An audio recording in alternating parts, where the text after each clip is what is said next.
In the heart of the tumultuous first century, a story of love and power unfolded, forever etching the names of Queen Berenice and the Roman general Titus into the annals of history. Berenice of Cilicia was no ordinary royal. She was a woman of immense wealth, sharp intellect, and complex lineage, a direct descendant of the Herodian dynasty that ruled Judea. Her life was a tapestry of political marriages and shrewd alliances. Having been widowed, remarried, and even rumored to have an incestuous bond with her brother, Agrippa Titus. She was a survivor, a pragmatist who understood the delicate dance of power in a world dominated by the ever-expanding Roman Empire. Across the Mediterranean, Titus Flavius Vespasianus was the rising son of a formidable Roman family, a military man forged in the crucible of the Germanic and Britannic campaigns. He was known for his martial prowess, his ambition, and a charisma that drew people to him. Yet he was still untested in the highest echelons of power. Their destinies converged in the year 67 AD, amidst the chaos and bloodshed of the First Jewish-Roman War.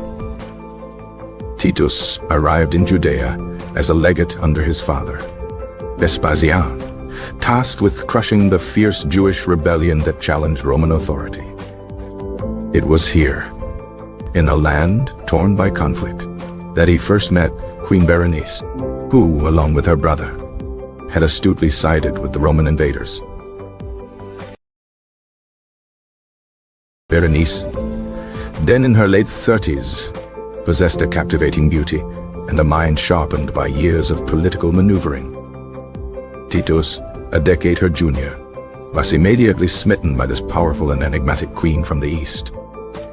An affair ignited between them, a passionate and intense connection that defied the conventions of their respective worlds. In the war-torn province of Judea, their relationship deepened, a small island of personal passion in a sea of political turmoil. Berenice used her considerable wealth to support the Flavian cause, further cementing her bond with Titus and his father. The year 69 AD, known as the Year of the Four Emperors, saw the Roman Empire convulsed by civil war following the death of Nero. From the east, Vespasian made his bid for the throne, a gamble that would ultimately succeed and establish the Flavian dynasty. Titus played a crucial role in this ascent, concluding the siege of Jerusalem in 70 AD with a brutal efficiency that left the sacred city in ruins. He returned to Rome, a conquering hero, celebrated with a lavish triumph that showcased the spoils of war, including treasures from the destroyed temple. His victory solidified his position as the heir to the empire, the beloved son of the new emperor, Vespasian. With the war over and his family's power secured, Titus's thoughts returned to the queen he had left behind in Judea. In 75 AD, Berenice, accompanied by her brother Agrippa II, made her grand entrance into Rome, not as a conquered subject, but as a visiting monarch. She was given apartments in the imperial palace, a clear and public declaration of her special status with the emperor's son. Titus and Berenice resumed their relationship openly, living together as if they were husband and wife, a shocking arrangement for the conservative Roman elite. She was a constant presence at his side, attending public functions and wielding a subtle but undeniable influence. However, their happiness was built on precarious foundations, as the Roman populace and Senate watched with growing suspicion and hostility. Romans had a deep-seated hatred for monarchy and a particular distrust of powerful queens from the east, a prejudice famously stoked by the memory of Cleopatra. Berenice was labeled a Cleopatra, a seductress who sought to corrupt their Roman hero and exert foreign influence over the empire. The rumors that had followed her from Judea, particularly those of incest with her brother, were revived and spread with malicious glee through the city's forums and bathhouses. The historian Cassius Dio would later write that Titus was passionately in love with her, But the public outcry was a powerful political force. Satirists and playwrights mocked their relationship, portraying Titus as a man bewitched and Berenice as a scheming foreigner. The pressure mounted on Titus, who found himself caught between his heart's desire and his political destiny. He was the heir to the imperial throne, and the stability of the Flavian dynasty depended on his reputation and the support of the Roman people. To marry a foreign queen, especially a Jewish one from a client kingdom, was politically unthinkable for a future emperor. Vespasian, a pragmatic and shrewd ruler, likely watched the situation with concern, understanding the potential damage to his son's future reign. The love that had blossomed in the deserts of Judea was now withering under the harsh, unforgiving glare of Roman public opinion. Titus knew a choice had to be made. A sacrifice was required for the good of the empire, for the sake of his own ascension. In the year 79 AD, with his father's health failing, the moment of truth arrived. With a heavy heart, described by the historian Suetonius as a moment of mutual sorrow, Titus sent Berenice away from Rome. Dismissed her against his will and against hers, a stark admission of the personal cost of his public duty.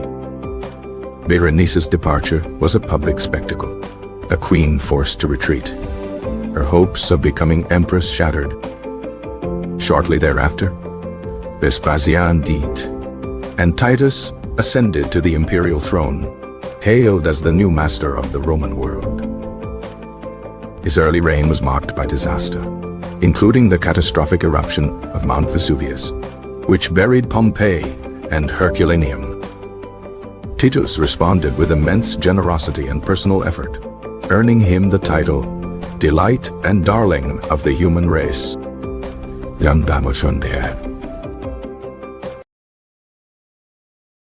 Amidst these crises, Berenice made a brief, hopeful return to Rome, perhaps believing that Titus, now the undisputed emperor, could finally defy public opinion.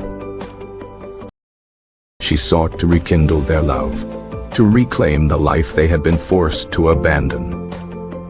But Titus, now fully embodying his role as emperor, understood that the political realities had not changed. The Senate's opposition remained, the people's prejudice was unabated, and his position was still too new to risk such a scandal. He met with her, but the warmth was gone, replaced by the cold finality of imperial duty. For a second and final time, he sent her away, and this time, the separation was absolute. After this last dismissal, Queen Berenice of Cilicia, the woman who had loved a Roman emperor, vanishes completely from the historical record. Her fate remains a mystery. Where she went, how she lived, and when she died are all unknown. Titus's reign, though popular, was tragically short. He died of a fever in 81 AD, having ruled for just over 2 years. Some whispered that his final words were a lament, a regret for a single act he had committed, perhaps the dismissal of the woman he loved. The story of Titus and Berenice became a cautionary tale, a poignant example of the clash between personal affection and the rigid demands of the state. It has been immortalized in literature and art, from the 17th century plays of Racine and Corneille to modern novels. Their love affair highlights the xenophobia and political pragmatism that characterized the Roman Empire. Berenice was a victim of her identity, a powerful woman whose foreignness and Jewish faith made her an unacceptable partner for an emperor. Titus, in turn, was a prisoner of his ambition, forced to sacrifice his personal happiness for the stability and perception of his rule. Their story is not just a romance, but a political drama that reveals the complexities of power, identity, and prejudice in the ancient world. The echoes of their painful choice reverberated through the Flavian court, a silent testament to what could not be. Agrippa II, her brother, outlived all the main players, dying in the 90s AD. The last ruler of the Herodian line, the Arch of Titus, built by his brother Domitian to commemorate the victory in Judea, still stands in Rome today. It is a monument to Roman conquest. But for those who know the story, it is also a silent reminder of the Jewish Queen Titus, loved and lost. The affair demonstrated the limits of an emperor's power. Even the master of the world was a slave to public opinion. Berenice's intelligence and political skill were undeniable. Yet they were not enough to overcome the walls of Roman prejudice. She was a queen in her own right, a ruler who had navigated the treacherous politics of the East for decades. Her wealth was legendary, her diplomatic connections vast. But in Rome, she was simply the other. The relationship challenged Roman identity, forcing them to confront their fear of the foreign and the feminine in power. Titus's choice was the defining moment of his reign, establishing him as a ruler who put Rome before all else, even his own heart. This act of self-denial secured his legacy as a good emperor in the eyes of Roman historians like Suetonius and Tacitus. Yet, the human cost of this political calculation remains a subject of fascination and debate. Did Titus ever regret his decision, as his supposed last words might suggest? Did Berenice find peace after being cast out? Or did she live out her days in bitterness and obscurity? The historical silence that follows her is profound, a stark contrast to the vibrant, influential life she once led. Their love was a casualty of the empire, a personal sacrifice laid on the altar of public duty. The story serves as a timeless reminder that even those with immense power are often constrained by the societies they rule. Berenice's journey from Judean queen to Roman outcast is a tragic arc of ambition and rejection. She dared to cross cultural and political boundaries for love, only to be repelled by the very power she sought to embrace. Titus's legacy is that of a benevolent ruler, but it is forever intertwined with the shadow of the queen he was forced to abandon. In the end, Rome's fear of a foreign queen was stronger than its emperor's love. The affair remains one of history's great what-ifs. What if they had married? How would the Roman Empire have changed? Would their union have bridged the gap between Rome and its eastern provinces? Or would it have ignited a civil war? We can only speculate, as history chose a different, more sorrowful path. The tale of Berenice and Titus is a testament to the enduring power of love and the harsh realities of politics. She was a queen who gambled everything for love and lost. He was an emperor who won the world but lost his heart's desire. Their story, whispered through the corridors of power and recorded by historians, continues to captivate the human imagination. It's a deeply human drama set against the epic backdrop of the Roman Empire. The Queen's final exit from Rome was not just a personal defeat, but a political statement. It affirmed the principle that a Roman emperor must be Roman in all things, including his choice of wife.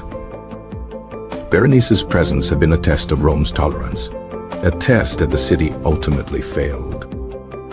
Titus's compliance, though painful, was seen as a necessary confirmation of his loyalty to Roman traditions. The affair exposed the fragile nature of imperial authority, which rested heavily on public perception and precedent. Berenice's brother, Agrippa II, returned to his kingdom, a loyal client of Rome to the very end. He had been a constant companion in her ambitions, and her failure was, in part, his own. The Flavian dynasty, secured by Vespasian and Titus, would be short-lived, ending with the assassination of Titus's tyrannical brother, Domitian by Pilatus. But the story of its most famous love affair would outlast the dynasty itself. It speaks to the universal themes of love, duty, prejudice, and sacrifice. Berenice was more than just a beautiful queen. She was a political force, a woman of agency in a man's world. She navigated a world of shifting alliances and constant danger with skill and determination. Her love for Titus was genuine, but it was also likely intertwined with political ambition. To become Empress of Rome would have been the ultimate triumph for a Herodian princess. This dual motivation makes her a more complex and fascinating historical figure. Titus, too, was more than a lovelorn general. He was a savvy politician who understood the game of power. His decision to dismiss Berenice was not an act of weakness, but a calculated move to secure his reign. He chose the long-term stability of the empire over his short-term personal happiness. This pragmatism is what made him a successful, if tragic, figure in this personal drama. The opposition they faced was not just about Berenice being a foreigner. It was deeply rooted in Roman history and psychology. The specter of Cleopatra and Mark Antony's affair still haunted the Roman imagination a century later. That affair had led to civil war, and Romans feared a repeat of history.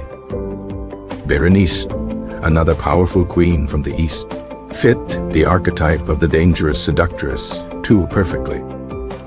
Her Jewish identity added another layer of complication in the wake of a brutal war. The destruction of the Jerusalem temple was a recent and traumatic event for both Jews and Romans. For the emperor's heir to marry a princess of the conquered people was seen as a profound betrayal by some. It was a political minefield that Titus, for all his power, could not safely navigate. The story's survival is a testament to its emotional power, recorded by multiple historians who recognized its significance. They saw it not as mere gossip, but as a pivotal moment that defined emperor. It revealed the character of Titus and the unwritten rules of the Roman Empire. Berenice's voice is lost to us. We only see her through the lens of Roman writers. They acknowledged her power and influence, even as they condemned her. She remains a compelling, semi-tragic figure, a queen who reached for the pinnacle of the world and was cast down. Her name is forever linked with Titus, a love story defined by its unhappy ending. The affair was a brief, shining moment of possibility, quickly extinguished by the demands of an empire. It serves as a powerful human story within the grand, impersonal narrative of Roman history. The memory of their love, however, proved more enduring than the Flavian dynasty itself. Titus ruled for only 2 years, but his decision regarding Berenice has been debated for 2 millennia. It is a timeless drama of the heart in conflict with itself and the world. The queen from the east challenged the heart of the west, and the west, in the end, rejected her. Berenice's retreat into obscurity was the final, zealant act of her dramatic life. And Titus, the darling of the human race, perhaps stayed lonely, haunted by the ghost of a love he sacrificed for a crown. The affair was a footnote in the grand history of Rome, but a chapter in the eternal story of love and loss. Their tale underscores the idea that history is not just made of battles and laws, but also of human hearts. Berenice's ambition was to be an empress, but her legacy is that of a great romantic heroine. Titus achieved his goal of being a beloved emperor, but at the cost of his own personal fulfillment. The story of their separation is a powerful reminder of the sacrifices that leadership can demand. It is a narrative that has been retold for centuries because it resonates with our own understanding of love and duty. The political climate of Rome in 79 AD was simply too hostile for a foreign queen to be accepted. The memory of civil war was fresh, and stability was prized above all else. Titus's decision, while personally devastating, was politically astute and ultimately successful in preserving that stability. Berenice, the last Herodian queen, thus became the last great love of a Roman emperor's life, a love that was never to be. The affair remains a poignant intersection of personal desire and the immense, impersonal weight of history. She was a star that burned brightly in the Roman sky for a moment before being permanently eclipsed. Titus, the conqueror of Jerusalem, was himself conquered by a love he could not keep. Their story is a timeless tragedy, a testament to a love that was as powerful as it was impossible.